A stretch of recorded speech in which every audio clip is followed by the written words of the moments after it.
Muy buenas noches. Vamos a empezar la segunda clase de la segunda parte del curso de Historia del Cristianismo. Creo que este tema lo tocamos el año pasado, pero no con digamos, como la puntualización. Y si ya lo hicimos, pues vamos a como volver a recapitular cositas. Hoy vamos a hablar de un periodo muy importante. Bueno, todos son, por supuesto, pero ahí siempre surge la pregunta clave. O sea, vemos del cristianismo en general, sabemos, digamos, como sus fechas importantes sobre las escisiones que hubo de los bizantinos con los occidentales, o sea, orientales y occidentales, la gran división que va a producirse con la reforma luterana, pero, y también tenemos una idea como que la Iglesia Católica que ahora vemos fue siempre así, y no, porque tenemos también la idea que en la Edad Media quien mandaba era el Papa y quien obedecía a todo el mundo. Sí y no. Sí, porque va a llegar un momento en que eso va a suceder, por supuesto. Y no en el sentido estricto de la palabra, ¿por qué? Porque va a ser un proceso muy largo. O sea, va a ser un proceso larguísimo. A veces tenemos, digamos, la idea, que es muy generalizada, que la Edad Media fue oscura, que fue muy inmóvil, muy estática. Y resulta que no, es un periodo histórico de muchos movimientos, de muchos cambios, de muchas facetas, que también van a marcar cosas que todavía en la actualidad vivimos. Y como les he dicho muchísimas veces, a mí a veces me produce risa cuando alguien dice, es que esto es medieval. Y yo digo, no, eso no es medieval, eso es modernismo, eso es modernidad. Lo que estás diciendo medieval es modernidad. Y lo que es medieval, nadie lo menciona, nadie. Y siempre pongo el mismo ejemplo, en las clases lo ponía. Este puente que uno paga para ir a Monterrico, eso sí es medieval. Pagar por pasar un puente, eso sí es medieval. Pagar por recorrer una carretera, eso sí es medieval y nadie lo tacha como medieval. Y cuando hablamos, por ejemplo, de la familia y decimos, sí, es que el modelo que tenemos de la familia es medieval, resulta que no, es de la modernidad. O digamos, esta situación de cerrazón o de considerar la sexualidad como algo eh, que hay que ocultar, digamos. Eso es de la modernidad, pero no es medieval. Obviamente que en la Edad Media va a haber como una obsesión en algún momento por el sexo, sobre todo en el tema del clero, y eso va a ser en la parte occidental. Pero de ahí las formas de la sexualidad van a ser tan diversas que tiene que llegar el momento como la modernidad y un remate como la ilustración para que le ponga el orden que tenemos en actualidad. Y así sucede con todo. Entonces, vamos a hacer ya ahora más despacio, porque la última clase fue como muy corrido. Digamos, vamos a seguir un poquito los esquemas de la Edad Media, porque vamos a empezar a analizar la iglesia precisamente en este periodo de la Edad Media, cuando ya podemos hablar que se está consolidando la Edad Media. Antes no. De hecho, lo de antes es prácticamente todo lo que recorrimos en el curso anterior, cuando veíamos que estaban esas dos formas, digamos, la visión bizantina, que es la ortodoxia, cómo se va formando el pensamiento cristiano católico romano, pero se está formando, pero no es, digamos, todavía una formación íntegra como la que conocemos después. Y es más, lo que vemos ahora es producto de la reforma luterana. Antes no era así. Y ahí van apareciendo entonces elementos que nos permiten ver cómo todo esto varía. Bien, entonces miren, pues la Edad Media ese periodo de la historia en Europa, por supuesto, pero a veces hacemos como unas asimilaciones a otros procesos históricos. Por ejemplo, se habla del shogunado en el periodo japonés como haciéndolo un símil con la Edad Media. Son dos cosas y realidades totalmente distintas, pero como ellas estaban gobernados por señores y existía el símbolo del emperador, pero que era una persona simbólica, pero que no era, digamos, el, el gobierno real. Entonces, por eso se dice, ¿verdad?, que es similar. También en la historia de China podríamos encontrar momentos parecidos. ¿Se acuerdan del curso de historia de China cuando lo veíamos?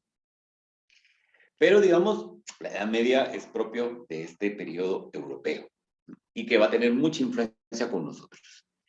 Hay un autor que a mí me gusta mucho que se llama Luis Beckham, que es un mexicano experto en Edad Media, que tiene tiene varias obras, pero dos obras para mí maravillosas que son la Edad Media en Nueva España y la Edad Media en Brasil. Y entonces hay días cuando uno dice, sí, realmente, ¿verdad?, aquí hay mucho de eso. Todavía en nuestra manera de actuar, digamos, de ver el mundo, aparece. Entonces, como diría el gran medievalista Jacques Le Goff, ¿qué tanto entonces podemos decir que la Edad Media terminó? Y lo hace y explica maravillosamente por qué no. O sea, de acuerdo, siempre la historia positivista nos dice 1453 termina la Edad Media, pero todavía tenemos ramalazos, ¿ya? Y entonces hay de todo. Claro, también hemos escuchado y leído mucho que dicen, es que esto es feudalismo en el plano económico y de miseria y de pobreza que vivimos en nuestros países.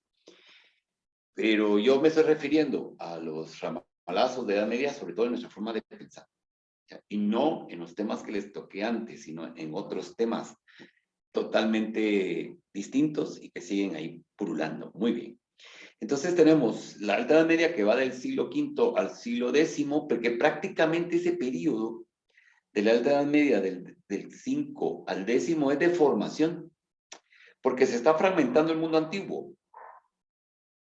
Hay un autor, ahorita no me acuerdo su nombre de pila, solo me acuerdo su apellido, que es Burckhardt, un gran medievalista, y donde nos va a decir que la Edad Media prácticamente va a descansar en tres pilares, que son la antigüedad, el cristianismo y el germanismo. Y en esos 5 siglos es donde se están uniendo estos tres elementos. Digamos, estos fundamentos de la Edad Media, es ahí donde se están, digamos, uniendo. Y una fusión que ustedes no pueden decir, aquí está esto, aquí está esto, aquí está esto. Claro, por fines de análisis se separan, pero van correlacionados. Y Bujar hace un símil que a mí me encanta, siempre decirlo en las clases. Lo que sucede es que en este periodo, digamos, las sociedades creen que siguen desarrollando el Imperio Romano, pero están construyendo algo nuevo. Es decir, van caminando hacia adelante, pero viendo atrás. Pero están caminando, y están produciendo, y están actuando. Y se está, digamos, como interrelacionando todo. Otra de las ideas que ha estado muy presente en este curso es cuando yo soy muy crítico con el concepto mentalidad judeocristiana. Si vamos a hablar de la destrucción del judaísmo, es estos 5 siglos el mejor ejemplo que ustedes pueden tener. Si ya venía de lo que vimos en el curso anterior, que se estaba dando, digamos, esa deconstrucción, para utilizar términos actuales, de lo que eran los vínculos judíos con el cristianismo, aquí se acaba. Y lo veremos en la clase de hoy. Entonces vamos a tener los famosos reinos germánicos, que son fundamentales para esta fase del cristianismo. El Imperio Bizantino, que es el heredero del Imperio Romano de Oriente. Y la irrupción del Islam, que va a suceder del año 622 al 632, y su expansión en el 632 en adelante. Que también, por supuesto, tendrá mucha, digamos, incidencia en el desarrollo de todas las sociedades europeas y Otra vez volvemos a los ramalazos con una influencia con nosotros. Desde nuestra mentalidad medieval. Me acuerdo que cuando estábamos en la pandemia y nos conectábamos todas las noches a las 10 de la noche, y una vez hablamos de comida típica guatemalteca, les dije, bueno, denme comida típica guatemalteca. Y empezaron, que los yo decía, no, porque eso tiene condimentos. Todo lo que tenga condimentos y recados es árabe. Y entonces me acuerdo yo que todo el mundo se quedó. Entonces, ¿qué? Y al fin aparecieron, que chirmol, que tamalito, chipilín. Ahí ya vamos. Les dije, ahí ya vamos. Pero todo eso que a nosotros nos encanta, los dulces, por ejemplo, los higos, las canitas de leche, hablando de comida, no voy a seguir hablando porque tengo hambre y si no me va a dar más hambre, digamos, es influencia islámica. ¿Ya? En las iglesias católicas, ahora ya no se usa y las pocas que tenían se dejó usar con la pandemia. En la entrada, por el lado, creo que era el lado izquierdo, y algunas las tenían en los dos lados, había una especie de concha de piedra donde había agua, el aguamanil, y esto estaba en todas las casas musulmanas y en los ingresos de las mezquitas, y era para lavarse. Entonces, si los musulmanes lo tenían para sus purificaciones y abluciones, en el cristianismo se transforma para tener agua bendita. ¿Y por qué está en la entrada? Porque al esparcirse agua bendita, cualquier mal espíritu que viniera, lo dejábamos fuera. Mal espíritu. Ya verán de dónde viene esto. Bueno, luego tenemos la Edad Media como tal, ¿verdad? Que sería del siglo XI al siglo XV. Algunos lo dividen, como les dije anteriormente, como en plena Edad Media y Baja Edad Media. Otros autores le llaman Baja Edad Media desde el siglo XI hasta el siglo XV. No se hacen tantas bolas. Pero del siglo XI al siglo XIII sí ya tenemos el feudalismo. Si el anterior periodo teníamos una economía agraria no comercial, a partir de aquí, del siglo XI, empiezan a comercializar. Y aparecen las ferias. Las ferias que ustedes ven ahora es medieval. El que haya días de mercado, que martes o sábado o viernes, jueves y domingo, eso es medieval. Y ven, nadie dice esto es medieval. Nadie. Y ahí lo tenemos. ¿Ya? Las peregrinaciones, eso es medieval. Pero estamos hablando de aspectos culturales y unos ramalazos, algunas pinceladas de aspectos económicos. Y bueno, y a partir del siglo XIV empieza una crisis. Esa crisis va a estar determinada por 4 factores. Uno, que va a ser epidemiológico, otro que va a ser geográfico y que dará como consecuencia a 2 de tipo social económico. El tipo geológico es que vamos a tener un cambio climático. Y entonces habrá una mini glaciación. Esa mini glaciación va a hacer que desaparezca la primavera y el otoño y nos arroje un verano muy corto. Y ese verano muy corto va a impedir que se tenga una producción agraria que sustente a la población. Y por tanto, habrá disminución de alimentos y tendremos un alto índice de nutrición. Ayudado a ello, vamos a tener la llegada de la peste negra. Tenemos una población hambrienta, con bajas defensas, y por tanto, la peste entró como Pedro por su casa. Y esto nos va a derivar a 2 aspectos sociales y económicos.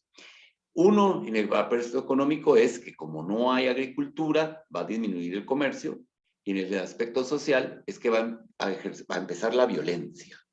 Y entonces, con este panorama, digamos, con la caída de los precios, que no hay alimentos y tal, entonces el otro elemento van a ser las guerras. Y por eso es que ahí vamos a tener el periodo de la guerra de los 100 años, que fueron 116. ¿Ya? Me encanta a mí esto, porque me permite hacer un análisis de la situación que estamos viviendo ahora, que medio se las mencioné la semana pasada o la antepasada. ¿Ya? Tuvimos una pandemia, tenemos una crisis alimentaria muy fuerte, ¿ya? Hay mucha violencia y una guerra. Los 4 elementos otra vez aparecen ahí, ¿ya? Sobre la mesa. que ya queramos irnos porque sí que el capitalismo, pero es parte de lo mismo, es parte de lo mismo, o sea, no varía, digamos, es parte, digamos, de estos procesos históricos que siempre los vamos a encontrar. Bien, entonces esa crisis va a estar tan marcada que va a desencadenar posteriormente no solo el Renacimiento, como diría Legoff, como la última gran traca de la Edad Media. Es decir, la Edad Media, digamos, visualmente va a terminar con un gran espectáculo de fuegos artificiales que es el Renacimiento y que va a dar paso a la modernidad. Y esto es lo que vamos a ver más adelante. Pero digamos, aquí ya tenemos esas ideas claves, digamos, unas ideas madres, porque en este escenario es donde se va a desarrollar todo lo que estamos viendo. Entonces ya lo veíamos la semana pasada o antepasada con este cuadro, vimos también el románico, y esta iglesia de Santa María de Naranco en Asturias es el mejor ejemplo de lo que les dije. Es un edificio romano, ellos creyeron que estaban haciendo ampliaciones según los criterios romanos, pero resulta que hay elementos no romanos como estos contrafuertes que pueden ver aquí. Esto no es romano. Y si es, podría ser hasta catalogado de romano tardío. Y luego también el sentido del edificio, porque ya no es un edificio concebido desde la visión romana, ya sea de sus deidades o de un palacete, sino ya es una iglesia cristiana. Y entonces también aquí aparece que todavía no tenemos iglesias cristianas que miren la puerta a donde nace el sol. Todavía no. Más adelante sí, van a empezar a procurar esto. O donde nace o donde se oculta, que esa va a ser la dirección que van a buscar, según la zona geográfica donde se ubiquen. Y habíamos visto también la gran mezquita de Suleimán el Magnífico. ¿Por qué? Porque en este periodo, como les dije hace 2 semanas, es cuando se da la irrupción de los musulmanes en el mundo occidental. Ya había arrasado en gran parte del oriental, pero primero viene el occidental. Entonces aquí ya tenemos la Baja Edad Media, que va a haber un crecimiento de la población, increíblemente después de las grandes crisis, vamos a empezar a saber, mejorará la agricultura, el desarrollo del comercio y la banca, surge la ciudad medieval, y en el arte también se va a manifestar, y en arquitectura, por supuesto, y van a haber, bueno, las principales ciudades medievales, y las ciudades medievales van a adquirir digamos, un estatus que es que no dependen de ningún señor feudal, dependen del rey. Y las ciudades van a tener sus fueros, que es lo que actualmente denominamos la autonomía municipal. ¿Ven? La autonomía municipal es herencia medieval y la seguimos viendo. ¿Se dan cuenta? O sea, y no es todo tan dramático como lo pensábamos. Surgen los artesanos, tienen sus, digamos, sus barrios, por supuesto, los talleres, ¿no? Se refuerzan las monarquías y las monarquías se van a reforzar con base a las ciudades, donde va a surgir una ciudad, un nuevo grupo social, que son los burgueses. ¿Por qué? Porque viven en burgos, no dependen de un señor feudal, no son siervos, sino que son burgueses, viven de su trabajo. Vamos a encontrar en la Baja Edad Media la lucha entre el imperio y el papado. Hoy vamos a avanzar cómo están de mil amores, por decirlo de una manera, y nos falta ver esto. Y luego veremos los parlamentos. En los dos grandes, hay una gran lucha con esto, porque todo el mundo piensa que el primer parlamento es el británico, de 1280 con la Carta Magna. Pero resulta que en el Reino de León hay una Carta Magna anterior a esta. Entonces hay una gran pelea que sí, que esa fue primera, que esa fue segunda. Lo importante aquí de resaltar es que ya en el siglo XIII tenemos, por tanto, el primer parlamento y la primera especie de constitución, donde, aunque son estamentarios, pero se les ponen condiciones al poder real. Que eso es interesante. Entonces aquí tenemos una línea del tiempo de la Alta Edad Media, ahí están las cosas, la plenitud, el sistema feudal, primeras cruzadas, arte románico. Las cruzadas son también de ese tipo de guerras que van a ser importantes para los pasos de los cambios de paradigma. Las cruzadas le permitieron a los europeos conocer que existía otro mundo, otras culturas, otras formas de vida, y los van a refinar, ¿ya? Los van a refinar en las comidas, en la vestimenta, en la ornamentación, en la decoración. Y luego tendremos la Baja Edad Media con el arte gótico. El arte gótico es un arte burgués, porque la mayoría de las catedrales góticas las construye los ciudadanos de las ciudades. Y la mayoría tenía como, digamos, como principio que las iglesias góticas solo podían ser construidas por donativo. Y tenemos el ejemplo de la última de las grandes catedrales góticas que se culminó, que va a ser la Catedral de Colonia, que aún estando ya en modernidad, la gente siguió contribuyendo hasta que se terminó. Y ese es el espíritu que encontramos en la Sagrada Familia en Barcelona. Solo con donativos puede construirse. Claro, ahora los donativos se transformaron en el dinero que pagan los turistas por verla.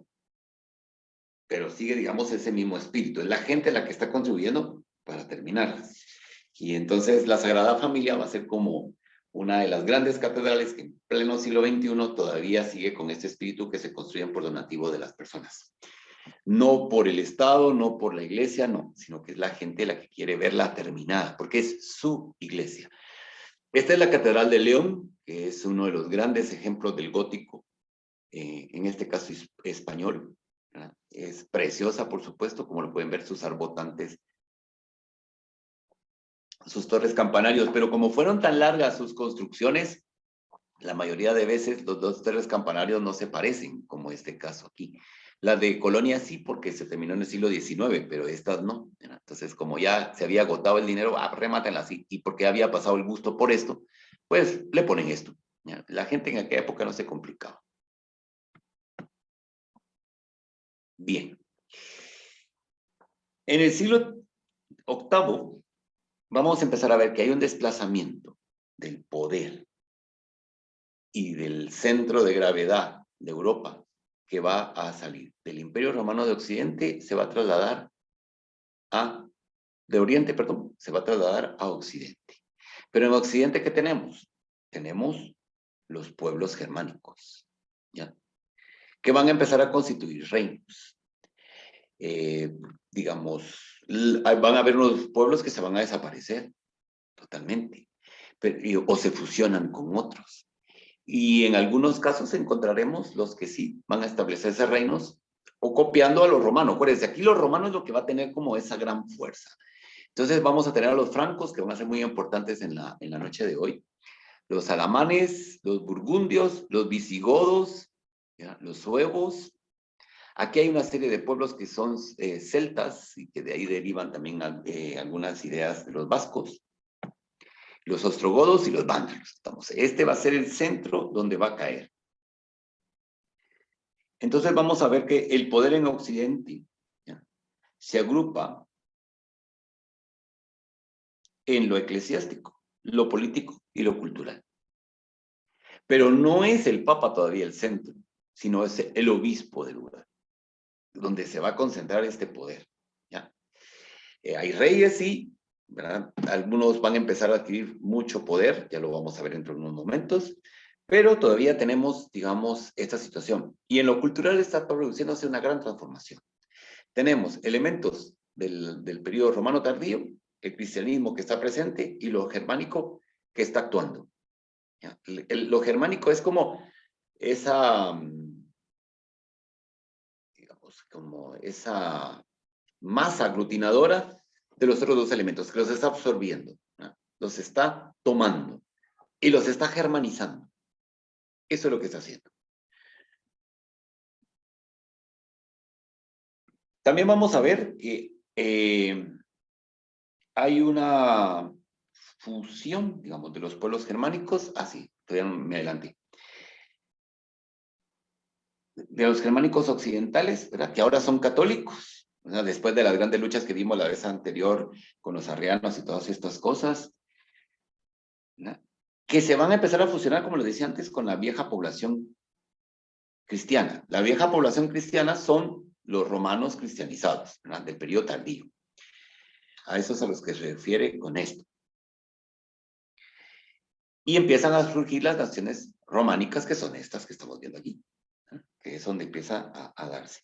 Y empieza también la irrupción de los monjes irlandeses, escoceses y anglosajones que van a empezar a predicar en la parte este del río Rin, en las tribus germánicas. Bueno, esto es una cosa muy bonita de los monjes, que cómo iban ellos a sus predicaciones, y cuando estamos refiriéndonos a la parte este del río Rin es esto, ¿ya? Toda esta parte que está aquí, que les estoy señalando ahora con el cursor. Y entonces es interesante porque vamos a empezar a ver cómo en estas misiones se empieza también a transformar esa parte, digamos, germánica que vamos a encontrar y que todavía está presente en las creencias cristianas actuales, porque recibieron mucha influencia, extremada. Por ejemplo, vamos a encontrar que todos los elementos politeístas germánicos se cristianizan. Yo se los he dicho muchísimas veces, la Navidad es una de las fiestas cristianas con más elementos paganos que podamos encontrar.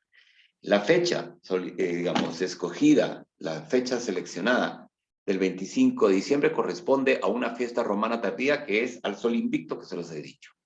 Pero elementos como las guirnaldas, el árbol de Navidad, el ponerle foquitos, porque antes se ponían velas, eso es germánico. Entonces, obviamente un católico, un cristiano o una persona formada, aunque no lo sea ninguno de los dos elementos que los acabo de decir, lo sabe y no se asusta. Porque sabe que el cristianismo ha sido la construcción de una suma constante y vital de elementos culturales de los diversos pueblos a medida que se va expandiendo, ¿ya? Otra de las cosas que vamos a encontrar, que es muy germánico, es la creencia en las almas y en los demonios, ¿ya? Por eso les decía lo del agua bendita en la entrada, ¿no? O sea, y las misas de ánimas nacen aquí, en este periodo, como el concepto del purgatorio. O sea, hay una preocupación por las almas. En el periodo anterior, la gente moría y entonces todo el mundo decía, bueno, si fue buen cristiano se salvó, y si no, al infierno, y aquí se acabó todo. Pero los germánicos, al introducir esta idea de las almas que anidan y que están en los bosques y que si no están en paz, deambulan, y entonces cuando este principio se cristianiza, se dice, bueno, entonces le vamos a hacer una misa para que se calmen. ¿De acuerdo? Y como ven, todavía en la actualidad seguimos, toda la fiesta del 1 de noviembre gira en torno a esto. A mí, y me van a perdonar la crítica, a mí me sorprende muchas veces cuando escucho, y hasta leo textos, cuando dicen, sí, es que lo que pasa que en la influencia de los pueblos mesoamericanos en esto, y dicen, no, no, eso ya venía. Lo que pasa es que aquí encajó, porque aparece que también, pero no es, no es como que a veces nos dan a entender que fueron los pueblos mesoamericanos quienes lo introdujeron y nosotros venimos para lograr que se sumaran, pues dijeron que sí. Al revés, los otros vieron terreno abonado para continuar con lo que ya traían.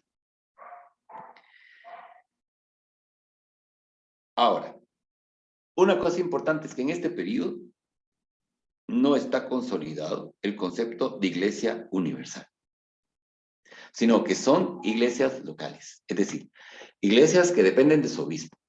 Y el Papa es un primus inter pares, es decir, es uno entre sus iguales, como lo había sido con los grandes patriarcados, el de Jerusalén, el de Alejandría, el de Constantinopla y el de Roma.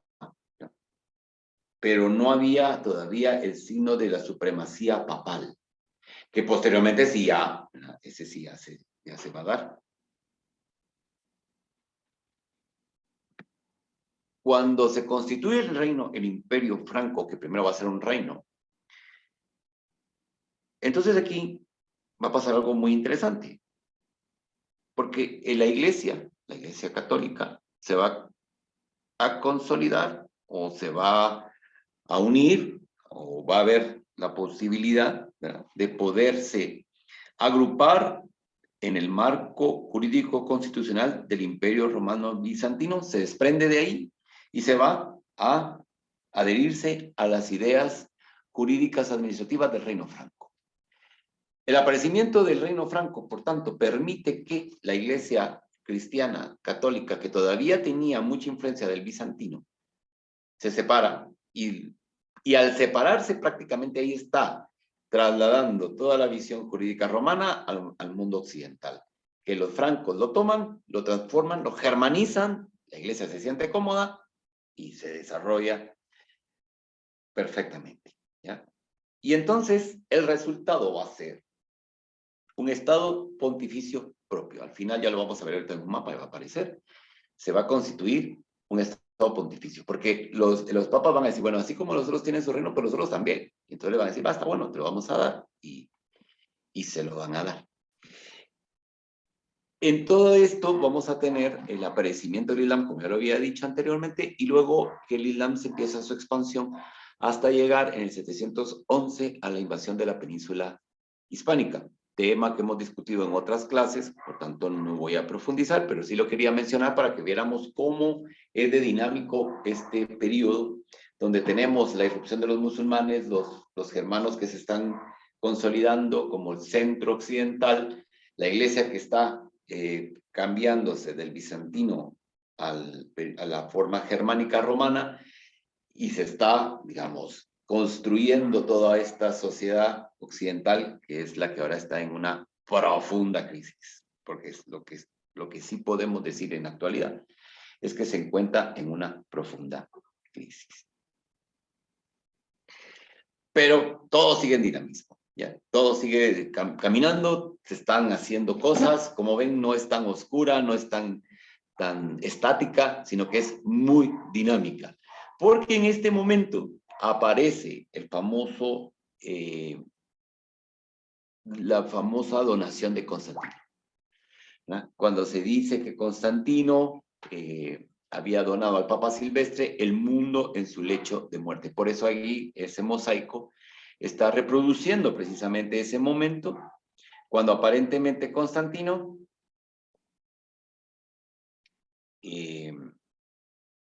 le dona al Papa esto. ¿Por qué? Porque en este momento se va a dar otra donación. Y es la donación de Pipino el Breve. Pipino el Breve, en el año, a ver, yo lo noté para que no se me vaya. Está, 756. En el año 756, este Pipino el Breve, entonces, como ya les había dicho antes, el Papa quería su estado, porque también tenía derechos, y todos tienen estados, porque nosotros no. Además, nosotros somos la iglesia. Y entonces, el primero Pipino y los siguientes sucesores de Pipino, hasta Carlomagno, van a donarle a la iglesia territorios para independizarla del reino lombardo.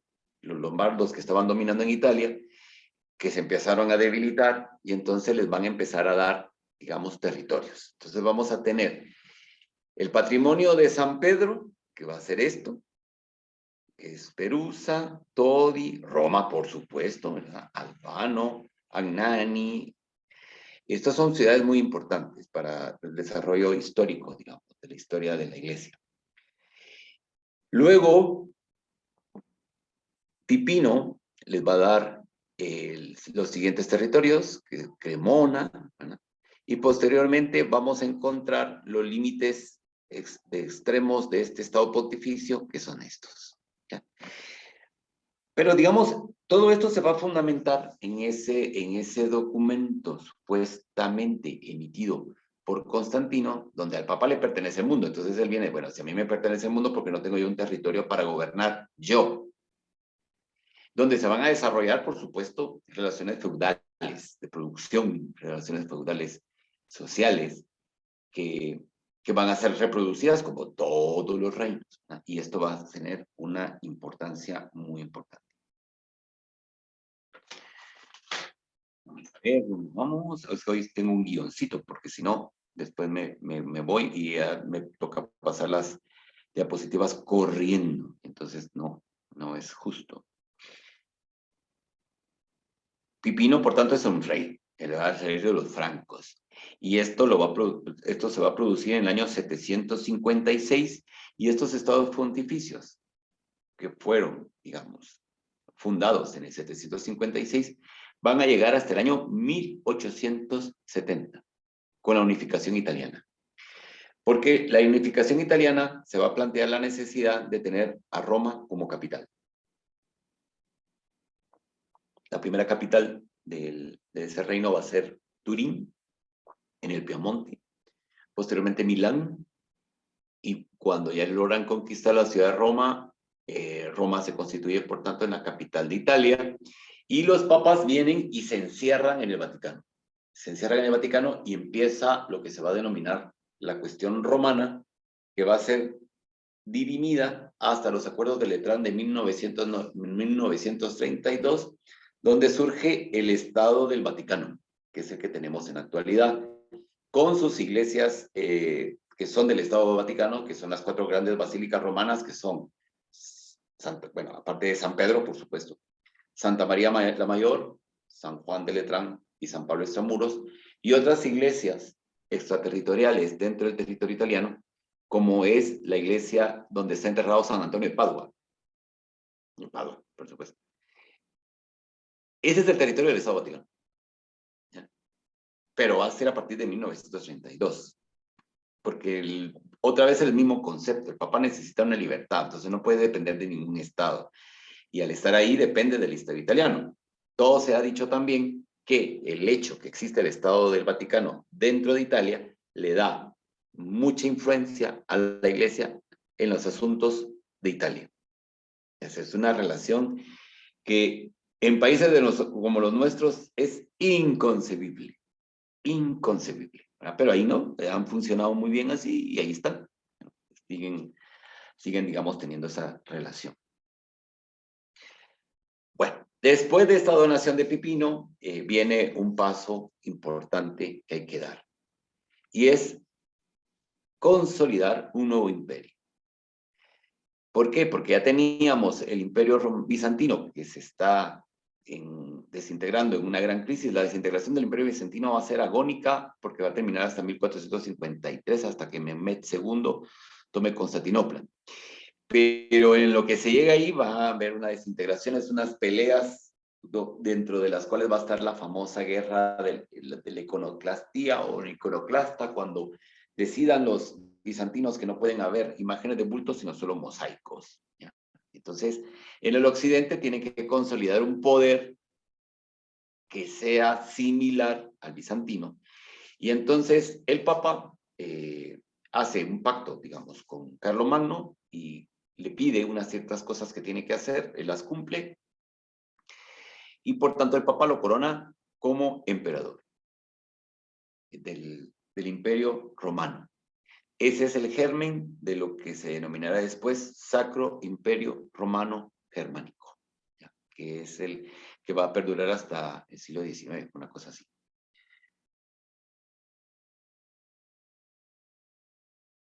Entonces, aquí, en este momento, cuando ya vemos que el Papa está actuando, le está dando un poder político a alguien, es el instante donde podamos decir que se está produciendo y sobre todo consolidando, más que produciendo, se está consolidando el paradigma católico romano.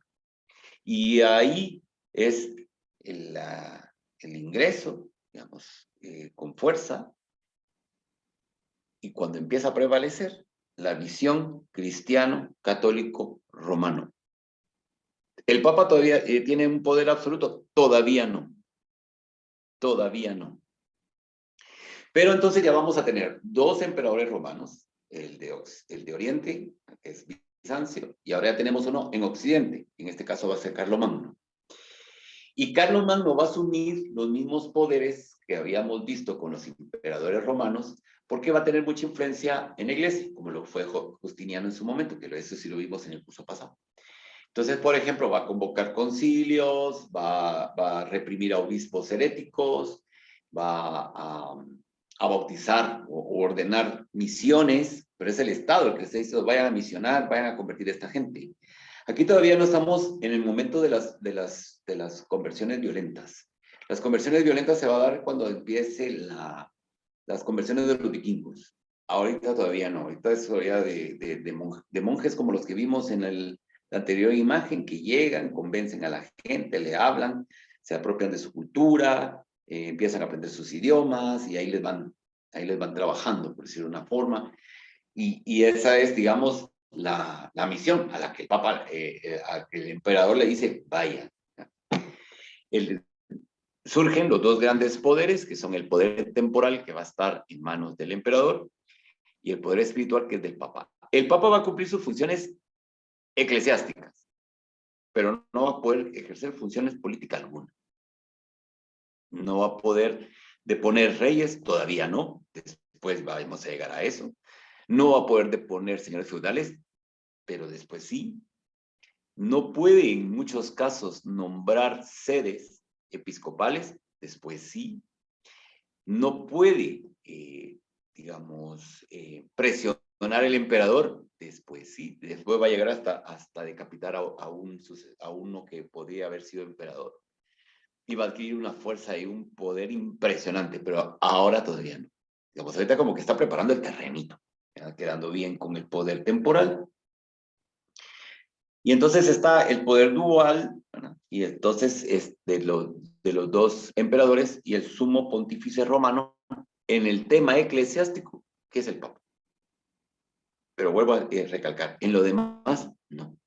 En lo demás es el emperador el que va, viene, decide, hace y deshace, etc.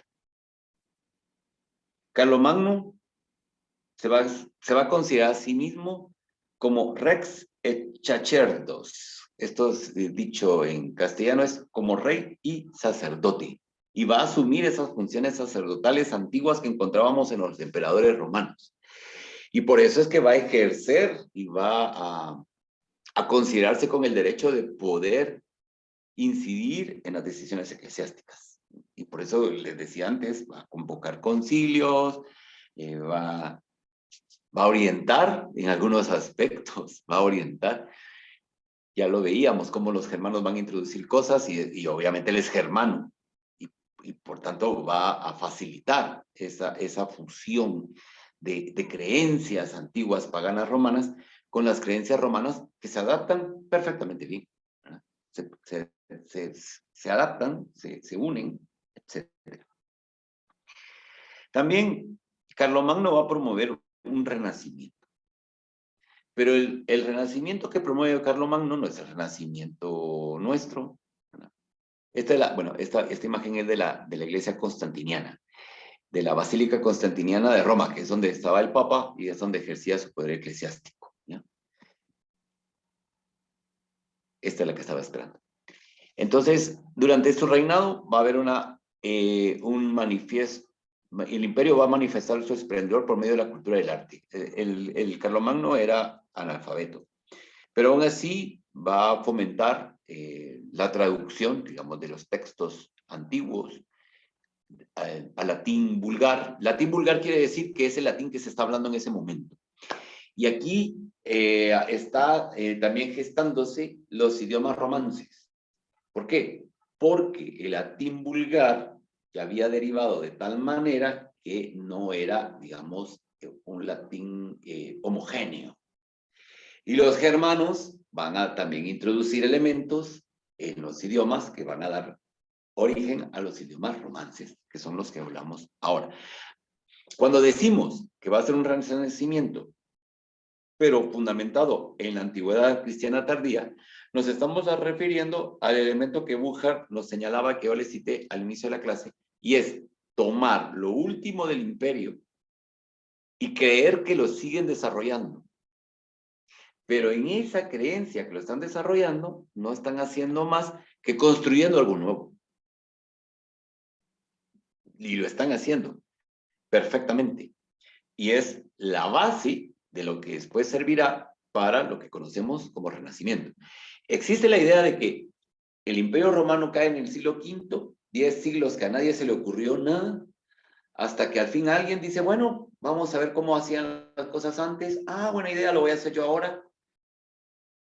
Y entonces una persona que se dedica a la historia dice, bueno, ¿cómo va a ser posible que en 10 siglos nadie ha hecho nada? ¿Cómo va a ser posible que hasta dentro de 10 siglos a alguien se le ocurrió hacerlo. Pues no, aquí tenemos el ejemplo. Carlomagno dijo, bueno, vamos a volver a reactivar. ¿Y por qué lo puede hacer? Porque ya está consolidada una sociedad, volvieron a reactivarse los caminos. Hay nuevamente comercio, hay un ordenamiento, digamos, estatal, hay una cabeza que gobierna, hay un poder espiritual que anida el deseo, digamos, de homogenizar también en la forma de ver el mundo, porque eso es importante. Y por lo cual ya tenemos un desarrollo cultural muy intenso, que es lo que vamos a ver que se va a desarrollar con Carlomagno. Por tanto, vamos a tener un imperio romanorum que va a ser esto, el imperio romano. Tenemos todo lo que están viendo ustedes, el reino franco, los territorios formalmente pertenecientes a la iglesia, que son estos, que es denominado el patrimonio de San Pedro. Tenemos el reino longobardo, que es todo esto, los sajones que están aquí, ¿ya? El área de influencia carolingia, que es esto, digamos que están influyendo, no son parte, pues, pero sí porque son pueblos germánicos los que están habitando ahí. Por eso. Y luego tenemos los otros reinos que están aquí, los reinos de los búlgaros y todos esos, ese es el imperio bizantino. Y posteriormente Rusia, ¿no? Con toda su historia tan peculiar y tan importante. En el norte tenemos Suecia, en el caso de Suecia y Noruega hay una situación muy especial porque resulta que por ser islas le pertenecen directamente al Papa. Para ellos no existía la península, hasta después se supo pues, que era una península escandinava, para ellos eran islas. Y por eso es curioso, porque toda la parte donde son islas son las primeras que vamos a encontrar, a excepción de Irlanda, donde vamos a encontrar en Europa, en el norte de Europa, que se va a consolidar siglos después la Reforma Luterana. Y Alemania, ¿por qué? Porque Alemania va a tener durante el imperio va a tener un enfrentamiento muy serio con el Papa, mucho antes de la Reforma. Entonces, al ser islas, tienen un impuesto especial que deben de pagar al patrimonio de San Pedro. Y al ser vencidos los alemanes por el emperador, por el Papa, también. Entonces, donde va a estar ese impuesto especial es donde vamos a ver que triunfa la Reforma Luterana. Y los otros territorios no, porque no lo tienen. ¿De acuerdo? Y aquí tenemos la marca hispánica, que ya la vimos en un curso, que ese sí fue este año, de los desayunos del sábado. Y aquí ya tenemos el Emirato de Córdoba, ¿ya? Que aquí está presente. Es curioso porque ahora el día domingo que viene van a hacer las elecciones al Parlamento de Andalucía. Y entonces están en una plena campaña política. Y una de las candidatas al Parlamento andaluz por parte de Podemos, en su discurso dice que una de sus máximas aspiraciones políticas es lograr reactivar el Emirato de Córdoba. Y uno dice, uy, ¿qué es esto? ¿Qué está diciendo? O sea, ¿qué está diciendo? O sea, no podemos venir con eso. O sea, primero, porque me imagino que ella cree que el Emirato de Córdoba era la provincia actual de Córdoba, pero no, es toda España. Y entonces, además musulmana. Y fuera del contexto histórico, o sea, mejor hubiera dicho, bueno, queremos hacer una Andalucía social, progresista, feminista, eso está bien, porque esto es de esta época, pero no vengamos a decir algo que desapareció hace 5 siglos, que es como su gran aspiración política lograrlo consolidar nuevamente. Ahí sí que los políticos, ustedes saben ya cuando están en un momento de desesperación, dicen lo primero que se les ocurre a la cabeza para traerlo. Muy bien, pero nos salimos del tema. Entonces tenemos un Imperium Romanum, que es este. O sea, Imperio Romano. Hay una iglesia universal, ¿no? Franca, ojo, pero todavía no hay ninguna iglesia universal papal. Es decir, no es el Papa la cabeza de esa iglesia universal. La cabeza de esa iglesia universal es el emperador. Por eso se dice que es una iglesia universal, franca. La de Roma ya va a llegar. Está cocinándose, está en preparación, pero no es la iglesia universal que conocemos ahora. La que está aquí no es. La que estamos viendo en esta noche es la iglesia franca, que es toda esa fusión, cristianismo tardío romano con germanismo. Y concluyo con la pregunta inicial. Bueno, no sé si fue inicial, pero apareció. O fue una afirmación mía. ¿Dónde está entonces en todo esto que acabamos de hablar ese pensamiento judeocristiano? Porque estamos hablando de una iglesia expansiva y estamos hablando de una iglesia que se está fundamentando en muchos principios germanos. Ya en la clase anterior, en el curso anterior, les expliqué los elementos romanos que se incorporan a ese cristianismo, lo cual permitió su expansión. Si el cristianismo, en su parte inicial, no hubiese asumido la mentalidad greco-latina, en la actualidad, el cristianismo, si es que hubiese sobrevivido, sería una secta judía más. Eso sería. Pero no fue así.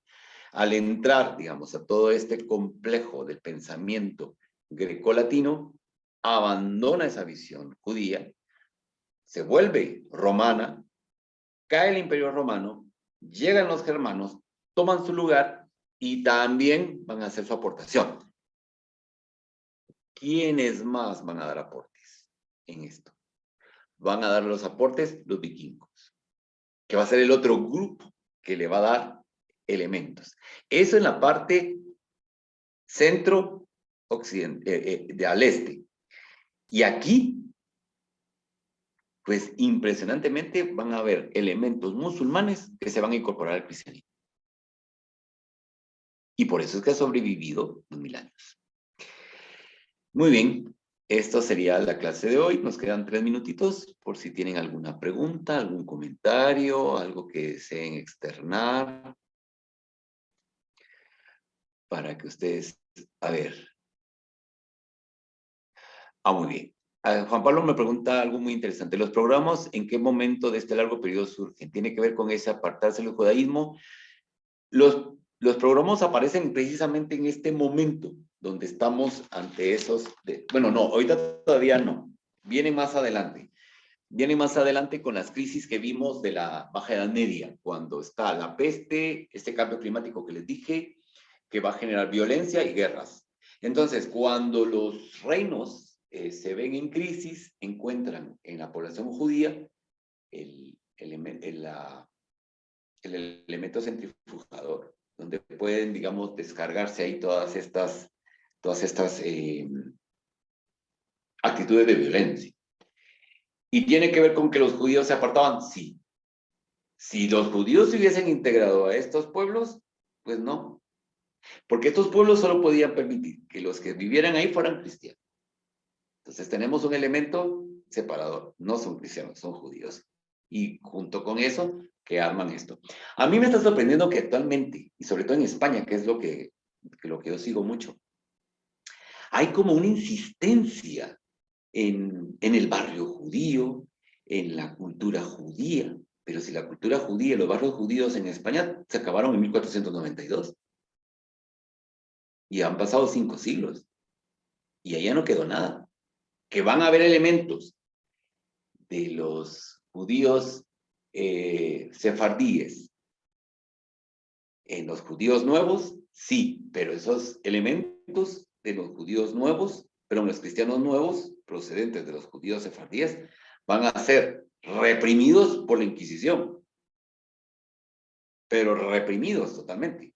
Por tanto, no queda nada, pero no queda nada de nada. Pero como bueno, como ahora lo políticamente correcto es hablar maravillas de los judíos, pues no me sorprende esto. ¿Alguna otra pregunta?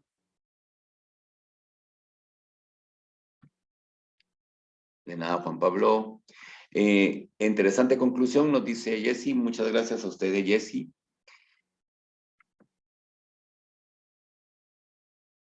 Ahí está, ya me vi yo. ¿Alguna otra preguntita, algún comentario, algo que quieran decir? añadir en el minuto que nos... No, ya son las 9. Bueno, entonces miren, la otra semana sí espero tengamos la clase el viernes. Les agradezco que hayan aceptado un cambio tan abrupto y como no estábamos todas y todos cuando empecé, el cambio fue porque mañana voy a salir y ustedes saben que aquí Guatemala del Sur se está separando del Guatemala del Norte por medio de una gran falla que hay en la carretera. Y entonces no sé a qué hora voy a regresar y a lo mejor regreso a una hora aceptable, pero no sé cuánto tiempo voy a hacer de cola, voy a estar de los nervios y lo que menos voy a querer es dar una clase con tanta alegría y relajamiento como la que tengo ahora. Entonces, por eso. A eso, cuando ya estaba en la tarde dije, bueno, ahorita lo puedo hacer perfectamente bien y mañana pues no lo sé. Entonces, por eso, ¿de acuerdo? Y les agradezco mucho que hayan aceptado el cambio. Prometo hacer todo lo posible porque el otro viernes no pase. Si veo que los viernes me está siendo dificultoso, les voy a proponer entonces otro día. ¿De acuerdo? Que pasen muy buenas noches. Muchísimas gracias por su entusiasmo y por sus preguntas. Ya saben que pueden hacer preguntas, comentar de los temas en el grupo de Telegram que tenemos de Historia del Cristianismo, con toda la libertad para que podamos seguir todas y todos aprendiendo juntas y juntos de este tema. Que pasen muy buenas noches. Hasta luego.